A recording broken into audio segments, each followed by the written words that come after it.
Hey everyone, ready for a deep dive into something really mind-bending? Ooh, I love those. All right, well today we're exploring this wild idea Yeah. that memories might not just be stored in our brains. Where else would they be? Right, but that's what we're going to look at today. Okay. We're going to be checking out this article called "The Body Stores Memories." Interesting. And it really does challenge everything you think you know about how memory works. It really flips the script on that whole brain-centric view of memory, doesn't it? Yeah. It's like, what if our bodies are actually active participants in the process of remembering? Yeah, for sure. Not just these passive vessels, Totally. Pretty wild. Okay, so before we get too far into the body stuff, Yeah. let's just do a really quick recap of how memory works in the brain. Okay, basics. Just the basics. Yeah. Just to kind of set the stage here. Okay, so we've got these things called synapses, Yeah. right? The connections between brain cells, neurons. And every time we learn something new, those connections get stronger. Yeah. That's synaptic plasticity. Right, like building a mental pathway. Yeah, exactly. The more you walk down that path, the clearer it becomes. And then there's long-term potentiation. Yeah. Which is basically making those pathways permanent. Mm-hmm. So the more you use that pathway, the stronger it gets, Yeah. and the easier it is to remember that memory. Right. That's like wearing in a path in the woods. Oh, I like that analogy. Yeah.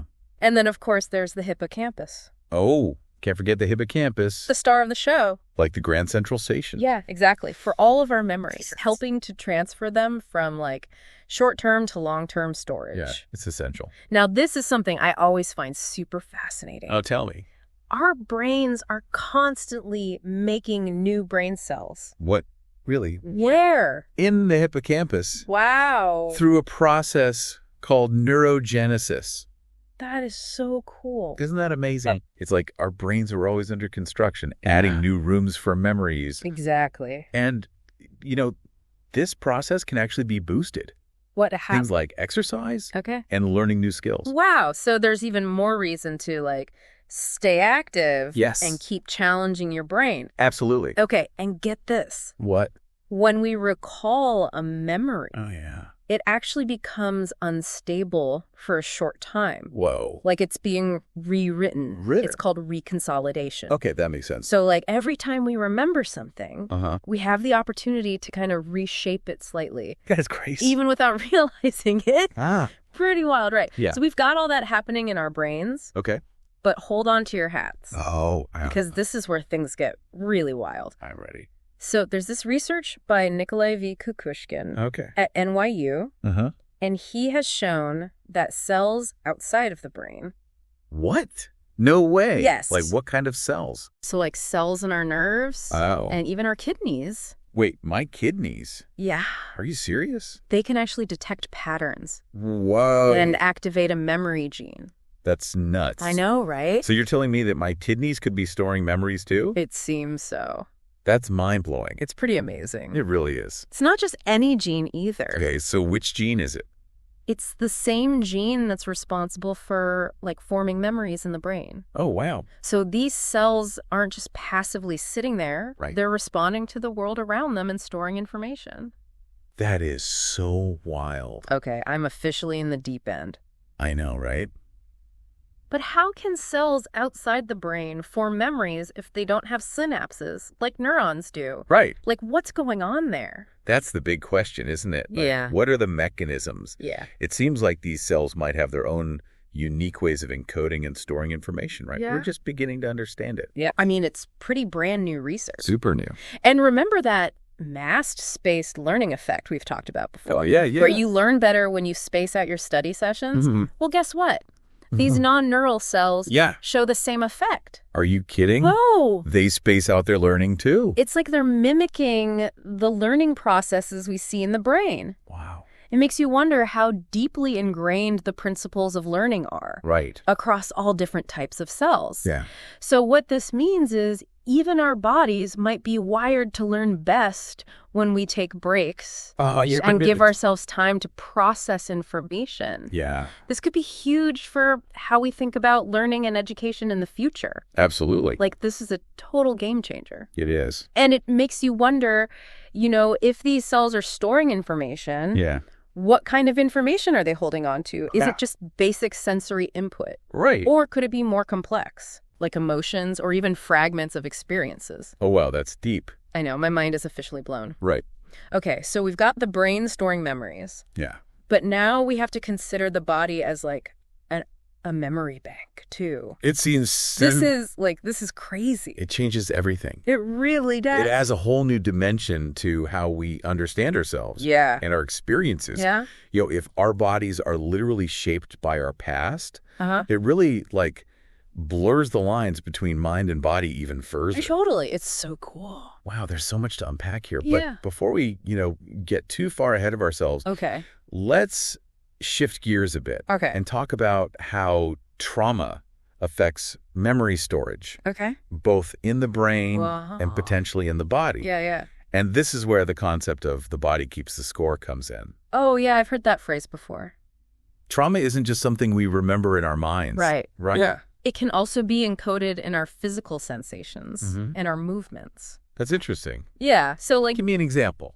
Okay, like a gut feeling. Okay. Or a sudden urge to flee when you're reminded of a past trauma. Right. Even if you don't consciously remember the event. Mm-hmm. Right?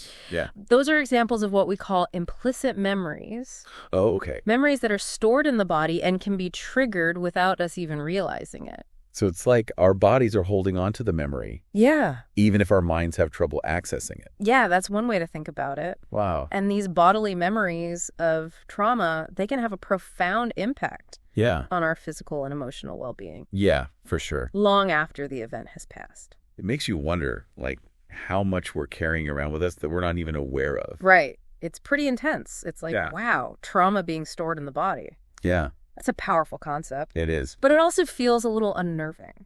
Yeah, for sure. It's a very complex thing. But I think understanding how trauma affects us, on a physical level, can actually open up new avenues for healing. Because if the trauma is stored in the body, Yeah. then maybe we need to address the body to heal those wounds. Exactly. Yeah. Exactly. Right.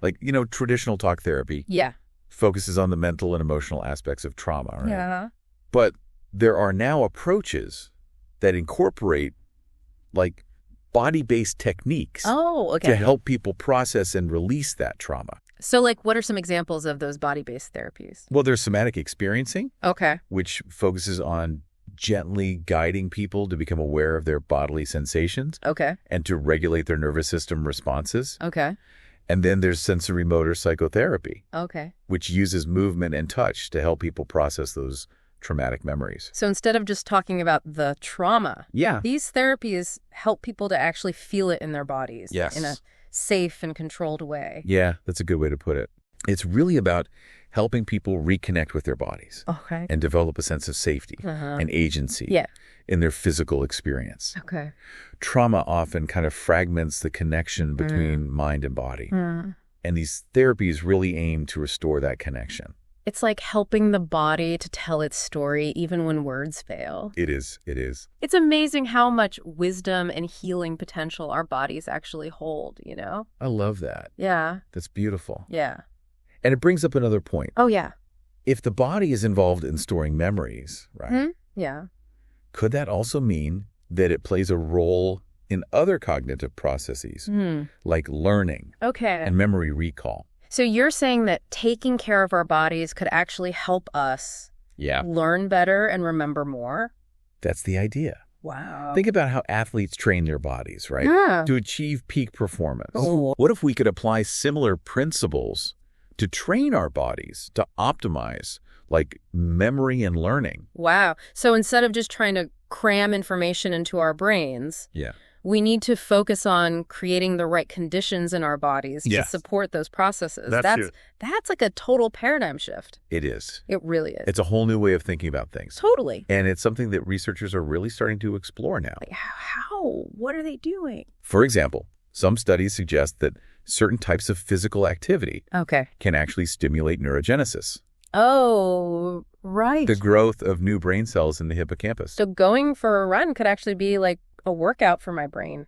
It could be. I like the sound of that. Yeah. It's good motivation. And other studies are looking at how practices like yoga and meditation, Oh, okay. which emphasize body awareness and regulation of the nervous system, might impact memory and cognitive function. So taking a few minutes to just focus on my breath Yeah. could actually improve my memory. Potentially, yes. It's amazing. It is pretty amazing. Wow. It really highlights the interconnectedness of mind and body. Totally. It's not about one being superior to the other, Right. It's about understanding how they work together to create our experience of the world. This is truly mind-blowing stuff. It is. We've gone from the brain storing memories to the body holding on to trauma. Right. And now we're talking about training our bodies to improve our cognitive abilities. I know. It's like the boundaries between mind, body, and memory are just dissolving. They are. They're becoming very blurry. It's crazy. And it's just the beginning, Oh, wow. This research is really opening up so many new possibilities. Yeah. But with this knowledge comes responsibility. Ooh. Okay. We need to think carefully about the ethical implications of being able to manipulate these processes. That's a good point. Yeah, it's exciting to imagine the potential benefits. Right. But we also need to be mindful of the potential risks. Yeah, for sure. We have to proceed with caution. Definitely. Absolutely. As we delve deeper into understanding the body's role in memory, we need to have these open and honest conversations about how to use this knowledge wisely and ethically. I mean, it's incredible to think we might be on the verge of this whole new era of understanding the mind-body connection. Yeah, it's really exciting. We've covered so much, from those non-neural cells storing memories to the body holding on to trauma and the potential for boosting our brain power through these physical practices. Yeah, it's pretty wild. But where does it all lead? Right. How is this research actually being used to develop new therapies and technologies? Well, one of the most promising areas, I think, is in the field of trauma treatment. We talked about those body-based therapies earlier, and they're gaining traction, as we recognize the impact of trauma on the body. Right, like somatic experiencing and sensorimotor psychotherapy, which help people process trauma through, bodily sensations and movement. Right. It's like helping the body release the trauma it's been holding on to for so long. That's the ideal. And there's growing evidence. There is. To support the effectiveness of these approaches. Yeah. They offer a way to address the trauma that's, often beyond words. Right. The kind that gets stuck in our muscles and tissues. Exactly. It's fascinating to think that we can actually access and heal trauma through the body. It is. It's powerful stuff. But what about, those other possibilities we talked about, like enhancing cognitive function? Yeah. Are there any, real-world applications in that area yet? There are some interesting developments. Oh, like what? Well, for example, researchers are exploring how biofeedback techniques could be used to improve memory and attention. Oh, wow. Imagine being able to see your brain waves or your heart rate variability in real time. Okay. And then learning to control those responses to optimize your cognitive state. Wow. That sounds almost like science fiction. I know. But it's becoming a reality. It is. So you're saying we could train ourselves to literally think better. Potentially, yes. By becoming more aware of our physiological responses. It's a fascinating possibility. It really is. And there are also studies investigating how non-invasive brain stimulation techniques, like transcranial magnetic stimulation, could be used to target specific brain regions involved in memory formation and potentially enhance cognitive function. So it's like giving your brain a little tune-up. Kind of, yeah. From the outside. A little boost. But with all these powerful tools, it's crucial that we proceed with caution. We need to be mindful of the ethical considerations. Yes, 100%. Right. As we, delve deeper into this realm of manipulating memory and cognitive processes, we have a responsibility to ensure that these technologies are used ethically. Right. And for the benefit of individuals. For sure. We need to have open conversations about the potential risks and benefits and establish clear guidelines for responsible use. It's like we're on this frontier, a whole new understanding of what it means to be human. Totally. And with that comes a great responsibility. It does. To use this knowledge wisely. Wisely and ethically. This deep dive has given us a lot to ponder. A lot to think about. We've explored this idea that memories are stored not just in the brain, but throughout our bodies, shaping who we are and how we experience the world. The whole new perspective. And we've seen how this research is opening up new avenues for healing trauma and even enhancing our cognitive abilities. Yeah. It's amazing, isn't it? It really is. It's mind-blowing. It challenges us to think differently. Yeah. About the relationship between mind, body, and memory. It's a paradigm shift for sure. It is. And as we move forward, it's essential to keep in mind that we're not just talking about scientific discoveries, right? But about a deeper understanding of ourselves and our human potential. Absolutely. It's like we've opened a door to a whole new world of possibilities. We have. And it's up to us to explore it with wisdom and compassion. I love that. So I want to leave you with a final thought. Okay. What if the body isn't just a keeper of memories, yeah, but a guide on our journey of healing and growth? That's beautiful. Take a moment to tune into your own bodily sensations. Yeah. To those whispers of your cellular memory. I like that. And see what insights emerge. That's a great takeaway. This is just the beginning of a new era. It is. Of understanding this intricate connection between mind, body, and memory. For sure. And the potential for transformation is truly profound. I agree. Thanks for joining us on this deep dive.